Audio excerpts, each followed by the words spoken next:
So we were thinking this morning about how the Lord's name is dishonored by the way many Christians live in India. और इस सुबह हम इस विषय में सोच रहे थे कि कैसे परमेश्वर के नाम की निंदा होती है, क्योंकि कई मसीही जिस प्रकार जीवन जीते हैं इंडिया में।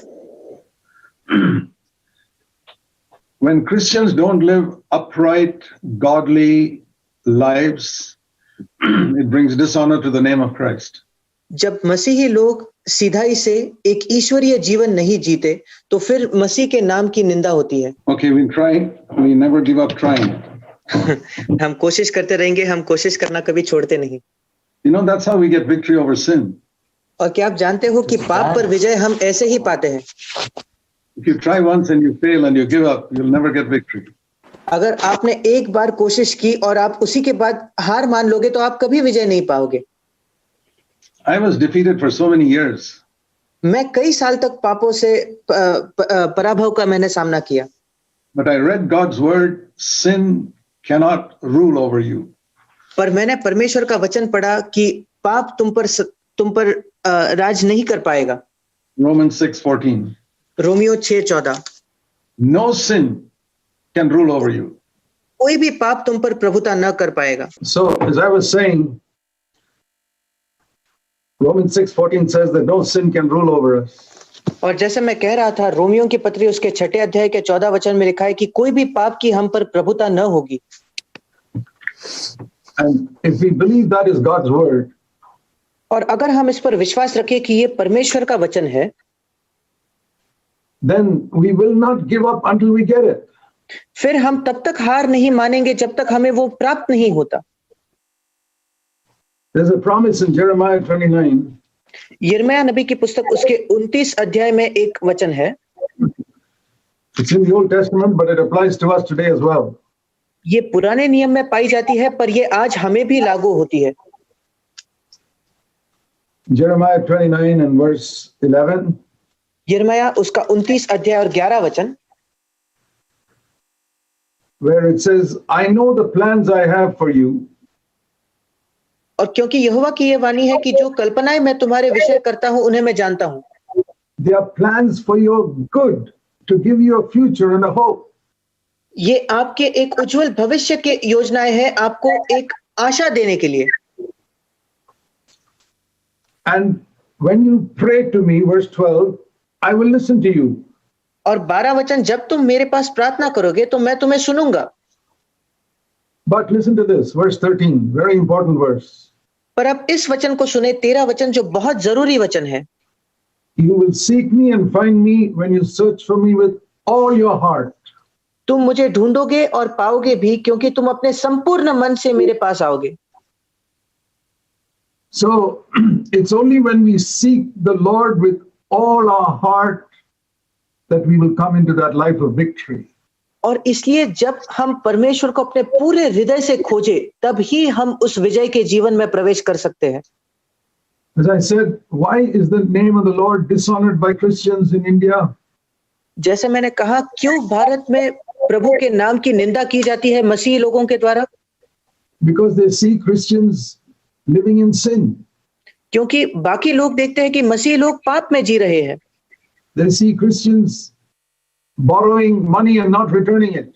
वो देखते हैं कि मसीही लोग पैसे उधार लेते हैं पर वो वापस नहीं चुकता करते। And cheating in business. और अपने व्यवसाय में लोगों को फंसाते हुए। And husband and wife fighting at home. और पति पत्नी घर पर झगड़ा करते हुए। They say they are better than the unbelievers, but their life is just like the unbelievers. और वो कहते तो है कि वो अविश्वासियों से बेहतर है, मगर उनका जीवन बिल्कुल अविश्वासियों के समान है।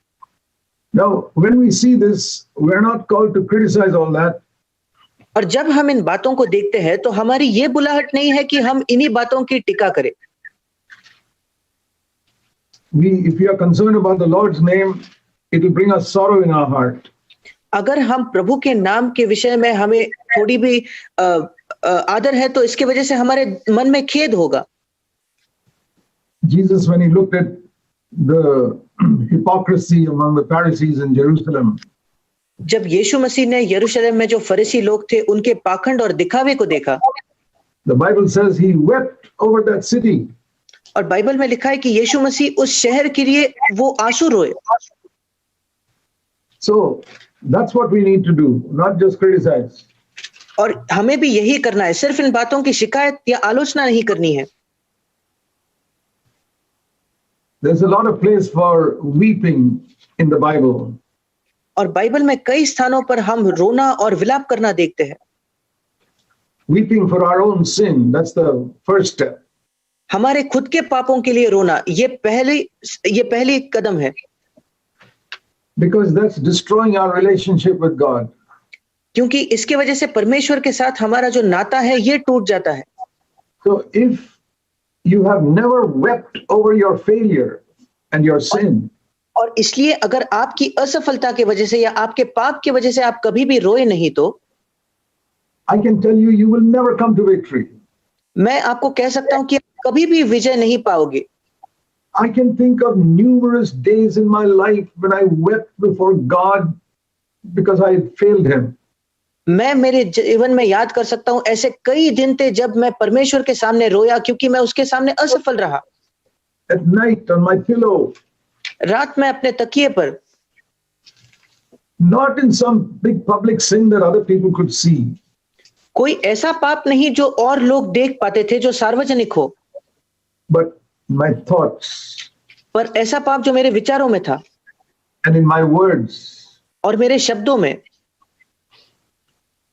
And I cried and I prayed and I fasted and I sought the Lord. और मैंने रोया, मैंने प्रार्थना की, मैंने उपवास किए और मैं परमेश्वर को मैंने खोजा। And I reached the bottom of the pit. और उस गड्ढे के बिल्कुल निचले स्तर तक मैं पहुंचा। I thought there was no hope for me. I'll never get victory. मैंने सोचा कि मेरे लिए कोई आशा नहीं है, मैं कभी भी विजय नहीं पाऊंगा। But there at the bottom of the pit, God met with me and filled me with the Holy Spirit. पर उस गड्ढे के बिल्कुल अंतिम स्थान पर मुझे मिला और उसने मुझे पवित्र आत्मा से भरा। 46 years ago. 46 वर्षों के पहले। It changed my life, changed the direction of my life. उसने मेरे जीवन को और मेरे जीवन की दिशा को बदल दिया। You know how the apostles were all sitting in a room, locked up, afraid. और हम जानते हैं कैसे सारे प्रेरित एक बंद कमरे में भयभीत होकर बैठे थे। But when God filled them with the Holy Spirit, they threw open the doors and went out boldly to witness for Him. पर जब परमेश्वर ने उन्हें पवित्र आत्मा से भर दिया तो उन्होंने वो दरवाजों को खोल दिया और बिल्कुल निर्भीकता से अंदर जा निडर होकर उन्होंने प्रचार किया। That's not because they heard a sermon where somebody stirred them up to go and do something. और उसका ये कारण नहीं था कि उन्होंने कोई संदेश सुना था जहां कोई उनको उत्तेजित करता है कि आप जाकर ये कीजिए। You know, you can do something because somebody stirs you with a sermon. और हम ऐसे चीजों को कर सकते हैं क्योंकि कोई अपने संदेश के द्वारा हमें उत्तेजित करता है। But it's very different when the Holy Spirit fills you and urges you from within. पर ये इस बात से बहुत अलग है जब पवित्र आत्मा आपको भरता है और आपके अंदर से आपको उत्साहित करता है। So when we are told to seek the kingdom of God first, और इसलिए जब हमें कहा गया है कि हमें पहले परमेश्वर के राज्य के खोजी बनना है, we were looking at the Lord's Prayer. और हम प्रभु ने सिखाई हुई प्रार्थना को देख रहे थे। The prayer that the Lord taught His disciples to pray. वो प्रार्थना जो प्रभु ने अपने शिष्यों को सिखाई ताकि वो इसको करे। Matthew chapter 6. मत्ती रचित सुसमाचार उसके 6 अध्याय में, Our Father who art in heaven. हे हमारे पिता तू जो स्वर्ग में है। Verse 9. Let your name be hallowed and glorified. 9 वचन में तेरा नाम पवित्र माना जाए। And then the next request is your kingdom come. और उसका अगला वचन और अगली विनती है तेरा राज्य आए। What does that mean? इसका अर्थ क्या है? You know, those days they had kings. उन दिनों में उनके पास राजा हुआ करते थे। Today we don't have so many kings. आज हमारे पास इतने राजा नहीं है। In India also there were many kings about 150 years ago. लगभग 150 साल पहले भारत में भी कई राजा हुआ करते थे। But now we have a government, no king. पर आज हमारे पास एक सरकार है और राजा नहीं। And that government rules the country. और वो जो सरकार है वो इस देश को चलाता है। So We can say here the government of God. We pray, Lord, that your government will come in this world. और इसलिए हम कह सकते हैं कि हम प्रार्थना कर रहे हैं, प्रभु तेरी सरकार इस दुनिया में आने दे। In other words, that a day will come and you will rule this whole world. प्रभु एक दिन आएगा जब तू इस संपूर्ण संसार में राज करेगा। And if that is your prayer, और अगर ये आपकी प्रार्थना है तो then it must begin with us first. फिर इसकी शुरुआत हमसे होनी चाहिए। Lord, I want you to rule in my life first. और प्रभु मैं चाहता हूं कि सबसे पहले तू मेरे जीवन में राज कर। That is the meaning of seeking the kingdom of God first. Matthew 6:33. और यही मतलब है मत्ती 6 उसके 33 वचन का कि हमें पहले परमेश्वर के राज्य का खोजी होना है। I want to show you a verse in Romans chapter 14 and verse 17. और रोमियो की पत्री उसके 14 अध्याय में मैं आपको एक वचन दिखाना चाहता हूं, Romeo 14:17। Here the kingdom of God is defined as righteousness, peace and joy in the Holy Spirit. और यहाँ परमेश्वर के राज्य की व्याख्या इस प्रकार दी है कि पवित्र आत्मा में धर्म, मेल मिलाप और आनंद। In the Holy Spirit, that's the main thing. पवित्र आत्मा में ये जरूरी बात है। In the Old Testament, Israel had a kingdom of this earth. पुराने नियम में इस्राएलियों का जो राज्य था वो इस संसार का राज्य था।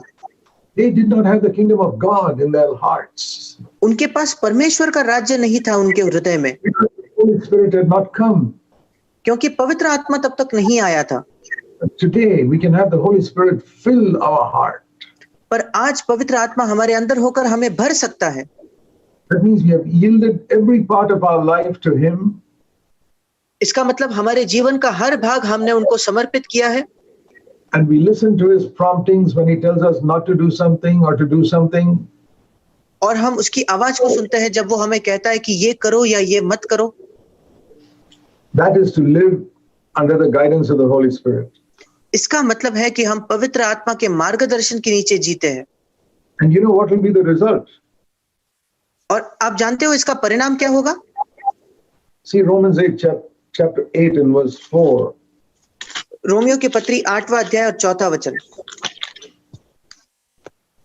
If we walk according to the Spirit and not according to the flesh, अगर हम व्यवस्था की विधि से नहीं बल्कि आत्मा के अनुसार चले तो, not according to the flesh, हमारी देह के अनुसार नहीं, शरीर के अनुसार नहीं, but according to the Spirit, बल्कि आत्मा के अनुसार, then verse 4, the requirement of God's law will be fulfilled in our lives.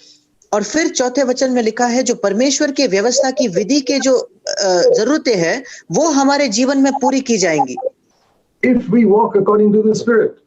अगर हम आत्मा के द्वारा चले तो। So the Holy Spirit comes within us to fill us, to strengthen us, to say no to myself and yes to God. और इसलिए पवित्र आत्मा इस वजह से आया है ताकि वो आए और हमें भरे और हमें ये सामर्थ्य दे कि हम अपने आप की इच्छाओं को नहीं कह सके और परमेश्वर को हाँ कह सके। That is the main purpose of the Holy Spirit.